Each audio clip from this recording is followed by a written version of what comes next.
Welcome to this new how-to. In this how-to we're gonna look at how you can use the autopilot in the Pilatus PC 6 passenger version. So we're at the runway already, so there's, I would say, a few things I want to show you prior to taking off.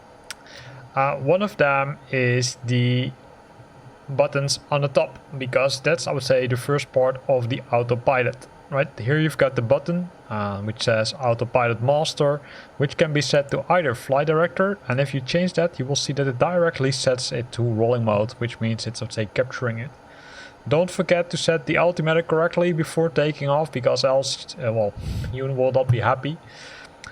In addition to that, we've got the auto trim option and the yaw trim option, which can be either set to automatically or to off, and in this case for the auto trim you can set it to on or off. Right? That has to do with the trim, which is being automatically corrected by the aircraft. So let's set up the autopilot before takeoff. So let's say that we're gonna set it to, what should we do, 2500. This is the altitude selector, so we can use this button to set it to a selected altitude, and you can press the option here to activate that altitude hold mode, which simply means we're holding the specific altitude. There's also another button which is here, which you can use for the same purpose, right? So the advantage of using this button compared to the other one, well, there is no real advantage, because this one has two pieces, as you can see, and this one also has two pieces, which can be used to, I'd say, change the first number or change the, I'd say, the hundreds. So let's set it back to 2500. Other than that, we've got the heading option, and the heading option can be used to use the heading select mode. So if you change the heading select mode, which you can do by simply scrolling the option, you will see that the blue arrow here starts to turn, right? So keep an eye on it and then I will do it. So if I set it to, for example, 45 degrees, exactly where we're flying to, it should keep the course which we're currently flying. There's also the other option, which is called the nav mode, and the nav mode only works based on the navigation radio which is configured. As you currently see, we didn't set a flight plan, so it does make sense to use the nav mode, but we can do that by, for example, selecting one of the options here, right? So we can use the flight plan here, and then we can select, for example, one of the other airports. LEBG, if I'm seeing it correctly. So let's do that.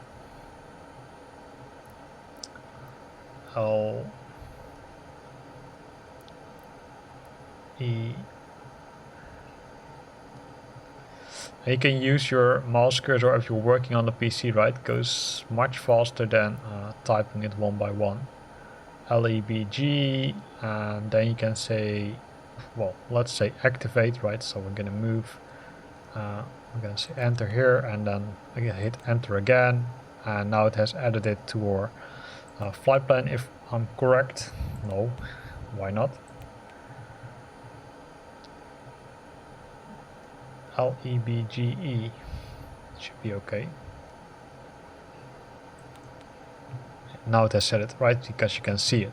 So initially we will use the heading select mode, but after we're airborne, we're gonna use the nav mode.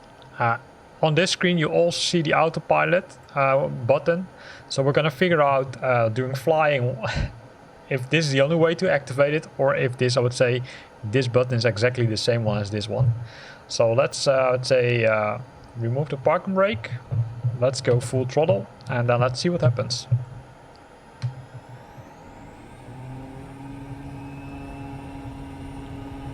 So here we go,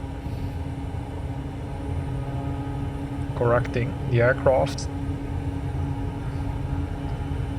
Sometimes it's pretty hard for some reason. So we're already airborne, right? Looks like there's a strong wind. So, and now we're climbing, right? So we didn't do anything, so that's cool. So what we're gonna do now is we're gonna switch this button one position to the top. And in this case you see a lot of things are changing if we zoom into this part. One of those is that you see that VS is activated, which means vertical speed. Vertical speed means that we're climbing with a certain rate now to the 2500 feet. The strange thing, however, here is that you don't see it being listed here yet. Normally what happens is that you would see the target altitude being displayed here. So that's something which worked in the past, I could say, but it does not work currently. So it's still climbing. I think it's climbing with 900 feet per minute, as it looks like. We're not yet at the altitude which we need to be, so let's keep flying. And you can see that it keeps track of that 44 degrees which we configured. Right, if we now want to change it, for example, we want to make a turn to the left side, to the north, to 360, you will see that the aircraft will start to turn, but only when we activate the heading option. And you can do that by pressing heading. But you can now see that it starts to turn. So it's pretty hard to see, I would say, but once you see the heading locator here, you know that the heading mode is being used. The VS is the vertical speed, which can be manipulated using this option. So for example, if you want to climb with a faster pace, you can press up, or if you want to decrease the climb rate, you can change it here. And here the climb rate is being shown, right? So this is the climb rate, and this is the, I would say, actual climb rate.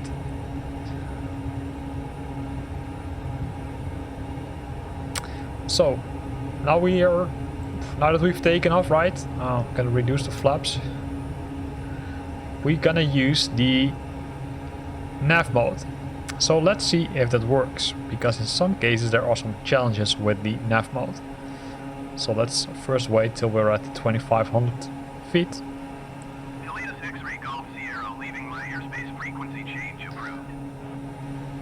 And you will see it nicely leveling off, even if it's not showing it here, right? So we're gonna approve the autopilot, or sorry, the ATC.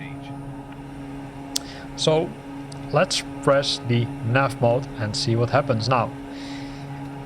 If we're lucky, it starts turning, but in this case what you will see, it does not turn. And you might ask yourself, hey, why does it not turn? Well, because we're too far away from the path. You can see that it has been armed, right? You can see arm being here, but it's not yet active. So what we need to do is we need to come closer to that, let's say, to that point where which is shown here on the map. So to do that, we're gonna use the heading option. We need to turn it the correct way. So we're gonna use the heading option to make sure that we're flying in the correct heading, or in the correct direction, I should say. And you can do it a little bit different. So let's assume that let's wait before it, I would say, it's ready. We're turning, and here you can also see the degrees, right, shown on the panel. And this would be straight to the waypoint which we configured. But let's assume that we want to, let's say, make another turn, because we want to fly closer to that pink line. So we're gonna make a huge turn. So here, and then we let the aircraft do the rest.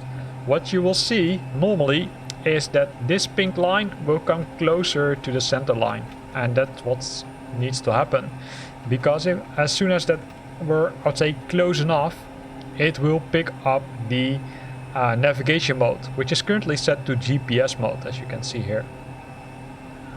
So let's fly. Let's keep an eye on the figures here, right? RPM is nice, temperature is in the blue zone, and the oil temperature is fine. So what you can do is you can reduce speed if you want, right? Because we're going a little bit too fast. So we're gonna reduce throttle.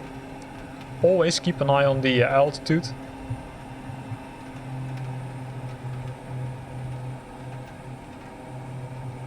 Let's see when it picks up the heading mode, or sorry, the nav mode. So the other option which we didn't discuss is the vertical speed, but that's being automatically activated as soon as you configure an altitude and switch on the autopilot. Then it will configure it correctly with the climb mode, and the baro is to set the barometric pressure as shown on the screen. And what you currently see is that this line comes slowly to the center. It does not go really fast, but it comes slowly. Which means that we're almost in the direction of, or say, the route we configured using the flight planner, right? It was a simple flight plan. It's not even shown here because we have planned a direct flight to that to that waypoint. So let's see if this one picks up. In some cases it does take a while before it picks up. In some other cases it won't work at all. But what you see now is that it has picked it up because the heading mode has been replaced by the nav mode. So if you have configured a flight plan and you're using nav mode and you think, hey, the aircraft is really not doing what it should do, then make sure that you're close enough to that pink line, because if you're not, then it will simply not work. So be aware of that. If it's not working, if it doesn't fly in the direction you want, validate if you are close enough to the flight plan line. If not, use the heading option to fly closer to it. Make sure that you activate the nav mode, I would say in parallel to the heading select mode, and then as soon as it will pick up the signal and you're close enough, it will directly switch to the heading mode, or straight to the nav mode. Then we've got the approach mode and the back course mode, which can be used for both approach options, right? So for landing purposes. So we're not close enough to an airport currently, but what you can do is do it like this. You can go to the PROC, which stands for procedures, and then you can select the option select approach, and then you need to define an airport code. Well, let's open the VFR map for that to see if we're close to an airport. Again, sometimes it takes some time before it loads. So let's assume that we're going back to LE as double, so L E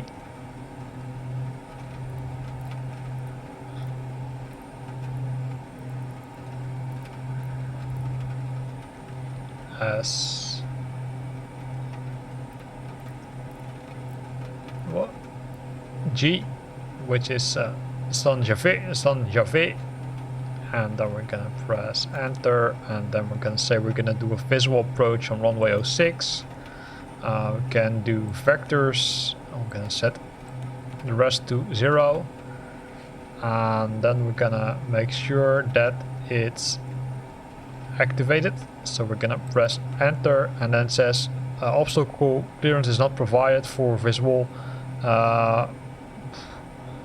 Okay, so let's ignore it for now. And what you then will see is that the aircraft will start to turn, because it's gonna follow the flight plan as we configured, right? Which means in that we're gonna do the final FAV with this course, and it also shows the, I would say, recommended altitude which you need to be at. So the final FAV we need to be at 650 feet. So what we're gonna do is we're gonna reduce the altitude, and that can be done again using these buttons, right? So we're gonna say, okay, hey, we're gonna set it to 600, and then you will see it's now set to 600 here. You can press the altitude button, but then it will reset it. So what you need to do, if it doesn't work, is use the vertical speed option. So we're gonna say we're gonna use the vertical arm speed, and we're gonna reduce with 600 feet per minute. In the meantime, what you see here is that it's a visual approach, right? That's being done by, I would say, the G1000 NXI. It will show us, hey, this is the approach you selected. So that's fine for us. And on this flight plan you can see that we're flying this heading. So here's the final path, so I'm really wondering if we're going the correct way, but let's see what happens. If you want to see the map, you can, or want to see the flight plan. Previously in Flight Simulator you could open the option here, but you can see that it's currently not shown here. I think that still is an issue, to be honest. So we're, I'd say, completely dependent on the options which we're seeing here. So this is straight and then this is final, right? So what you can do is, if you're not trusting the GPS, because the GPS is probably set to the runway, you can switch back to heading mode. But then be careful, because the heading mode will probably screw up everything for you. So you need to make sure that you're, let's say, turning correctly. So you need to be very fast.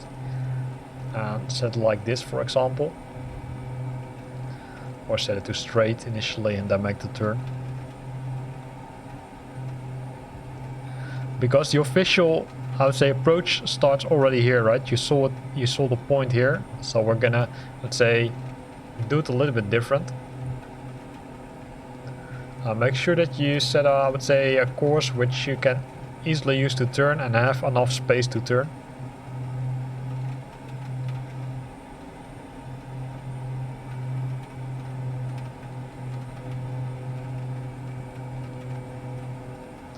In this case we probably can't use the approach mode, and the reason is that it does not have an ILS approach. In normal ways you can only use it, but the strange thing is that it will show things here, right? So that's, I would say, kind of between brackets unexpected. What you would normally see is that the glide scope will be might be shown here, but it might not follow the glide scope, so be aware of that. That's ILS functionality. So as you can see, we're flying above, or we're flying by the straight point, which was the initial attach point. And what we're gonna do now is using the heading option to make the turn, and we're gonna set the turn to the arrow on the bottom.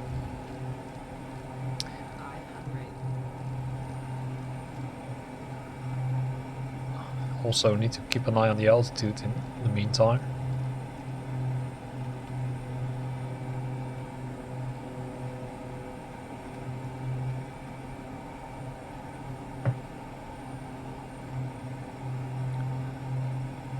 Make sure that it's aligned to the 600. So you will see it flies by the, let's say, it needs to make a sharper turn than we normally used to, right? So ideally we should be on this line which is shown here. So let's see if we can do that. We probably need to, let's say, fly a little bit more to the left side first, and then make a small correction. And you can see it doesn't follow it directly, right? So you can make the adjustments really easy.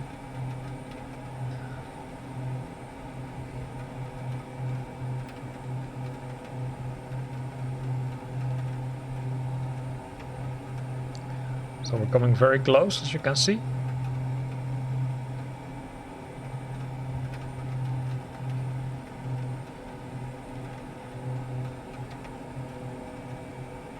So we can slowly start to adjust the line, because we don't want to fly too far away. So we're now approximately on the line. So you can activate approach, and then it will start to try and capture the glide scope, but it will probably not be able to do it yet, because we're, I'd say, not close enough to the airport. You can also see that it's in arm position, and arm position simply means it's armed but it has not been activated yet, like the one for the nav mode. And you can see that it has now jumped back to the nav mode, right? So that's good. So let's wait and see what happens. You can always keep an eye on this, right? You can see that it has started raining, so it's not the best weather here in the south of Spain. So you can also see the warning here that it's gonna skip to the next waypoint, which means that it has detected that we're at final, and it will now go to runway 06 map. And in the meantime, while talking, it has captured the glide scope. So it's gonna use the glide scope to reduce our altitude, which is good. So then we're, I'd say, the only thing we actually need to do is reduce the speed. But we should have done it far earlier, as you can see. So we're gonna, I would say, cancel this approach. So we're gonna switch off the autopilot because it does not make sense. So always keep in mind that you need to look also visually where you are and decrease the speed, because in this case we were going far too fast to do that. So fortunately I couldn't show the approach mode here really good. Normally, right, that's also why you need to really start from the approach point and then I would say take the approach seriously, reduce the throttle also far more than I did to make sure that you're not flying too fast, else you will, well, you will have the same thing as I have, right? As it's not, I would say, full autopilot, you need to disable the autopilot at the end and do the final piece of the landing yourself.